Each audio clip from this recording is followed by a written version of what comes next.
નમસ્કાર. આજે આપણે પ્રેમ આનંદજી મહારાજના વિચારો પર ઊંડી નજર કરીશું. હા, ખાસ કરીને એમના પ્રવચનો અને ગુજરાતીTV.com પર માધવ જસાપરાનો જે લેખ છે તેના આધારે. બરાબર.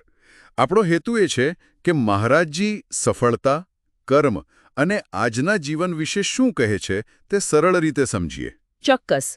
મહારાજજીની વાતો આમ તો સીધી લાગે, પણ અર્થ ઘણો ગહેન હોય છે. હા, અને ઘણા લોકોનો અનુભવ છે કે બહુ મહેનત કરે પણ સફળતા નથી મળતી.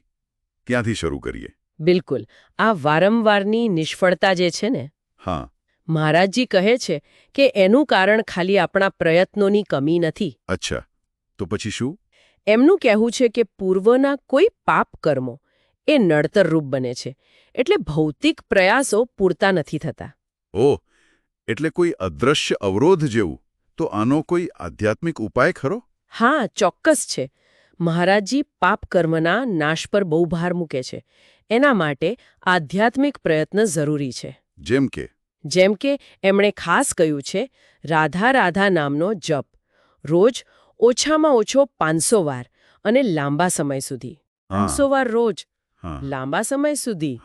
એનાથી પાપ કર્મો ભસ્મ થાય એમ કે છે. રસપ્રદ. પણ પેલી બાજુ એવાય લોકો છે જેમને જાણે બહુ સહેલાઈથી બધું મળી જાય. ઓછા પ્રયત્ને સફળતા. એનું શું? બરાબર. એ પૂર્વના પુણ્યનું ફળ છે. કોઈ ખાસ લાયકાત ના હોય, પ્રયત્ન ઓછો હોય, છતાં સફળતા મળે. એટલે પુણ્ય ઉદયમાં છે. હા, કર્મનો સિદ્ધાંત જ એવો છે. પુણ્ય ચાલતું હોય ત્યારે પાપ કરો તોય તાત્કાલિક અસર ના દેખાય, અને પાપ ચાલતું હોય ત્યારે પુણ્ય કરો તોય તાત્કાલિક સુખ ના મળે. અચ્છા. એટલે જ નામ જપથી પાપ ધોઈને આગળ વધવાની વાત છે. સમજાયું. તો આ કર્મની વાત થઈ. હવે ભગવત પ્રેમ અને સાક્ષાત્કાર. એનું શું? એ પણ કર્મનું ફળ છે? ના, મહારાજજીએ બંનેને એક જ ગણાવ્યા છે. પ્રેમ અને સાક્ષાત્કાર. એક જ? હા, કે છે રામિહિ કેવલ પ્રેમ પિયારા. પ્રેમ વગર સાક્ષાત્કાર નહીં. જ્યારે સાચો પ્રેમ જાગે ને ત્યારે ભગવાન આંખોમાં વસી જાય, અનુભવમાં આવે.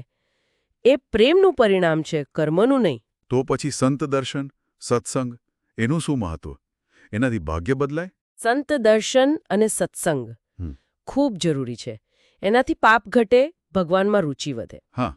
પણ મહારાજજી સ્પષ્ટ કહે છે, ભાગ્ય પરિવર્તન માટે મુખ્ય વસ્તુ તો ભજન જ છે. ભજન એટલે કીર્તન? ભજન એટલે માત્ર ગાવું નહીં, ભગવાન સાથે પ્રેમથી જોડાવું, એમનું ચિંતન કરવું. સત્સંગ એમાં મદદ કરે, પણ મુખ્ય તો ભજન પોતે જ. ભજન વગર સત્સંગનો પૂરો લાભ ના મળે. બરાબર. તમે ભાગ્ય પરિવર્તન કહ્યું તો પેલી નિષ્ઠાની વાત આવે છે. જેમ કે કોઈ ધામ પ્રત્યે નિષ્ઠા, વૃંદાવન નિષ્ઠા. શું એનાથી ભાગ્ય બદલાઈ શકે? જે નક્કી થયેલું લાગે છે એ પણ? હા, આ બહુ મહત્વની વાત છે. જન્મ મરણ વગેરે પૂર્વ નિર્ધારિત હોય, છતાં મહારાજજી કહે છે કે નિષ્ઠા એટલે કે ધામ પ્રત્યે, નામ પ્રત્યે, ગુરુ કે ઈષ્ટદેવ પ્રત્યેની અટલ શ્રદ્ધા, પ્રેમ, સમર્પણ. અને સાથે ભજન. હા, અને ભજન. આ બે મળીને ભાગ્ય બદલી શકે છે. નિષ્ઠા એ ખાલી માન્યતા નથી, ઊંડું જોડાણ છે. અને પેલા 3 ઋણની વાત, દેવ, ઋષિ, પિતૃ, એ બધામાંથી મુક્તિ કેવી રીતે? મહારાજજી ભાગવતજીનો ઉલ્લેખ કરીને કહે છે કે જે ભગવાન શ્રીકૃષ્ણનું અનન્ય ભાવે ભજન કરે ને, હા, એ આ 3 ઋણમાંથી આપોઆપ મુક્ત થઈ જાય. ભગવત પ્રાપ્તિ એ જ મુખ્ય કર્તવ્ય છે, અને એ બધું ચૂકવી દે છે. હવે થોડી સાંસારિક વાત. આ ભોજન, કામ, ભોગ, આ બધું શું સાવ છોડી દેવાનું કે કોઈ સંતુલન છે? જુઓ, મહારાજજી આ સુખોને ક્ષણિક કહે છે. સારું ભોજન પણ કલાકોમાં મળ બની જાય. ખરું. અને કામભોગનું સુખ પણ શરીરના એવા દ્વાર સાથે જોડાયેલું છે. એટલે આને માયા કહે છે. સમય અને શક્તિ બગાડે. તો પછી કરવું શું? પણ એનો અર્થ એ નથી કે બધું જ છોડી દેવું. ધર્મની મર્યાદામાં રહીને વિવેકથી જે ભોગ ભોગવાય, જેમ કે પતિ પત્નીનો સંબંધ, એ નડતો નથી, કદાચ મદદરૂપ પણ થાય. અધર્મયુક્ત ભોગ ખરાબ છે. અચ્છા, ધર્મયુક્ત ભોગ. આ સમજવા જેવું છે.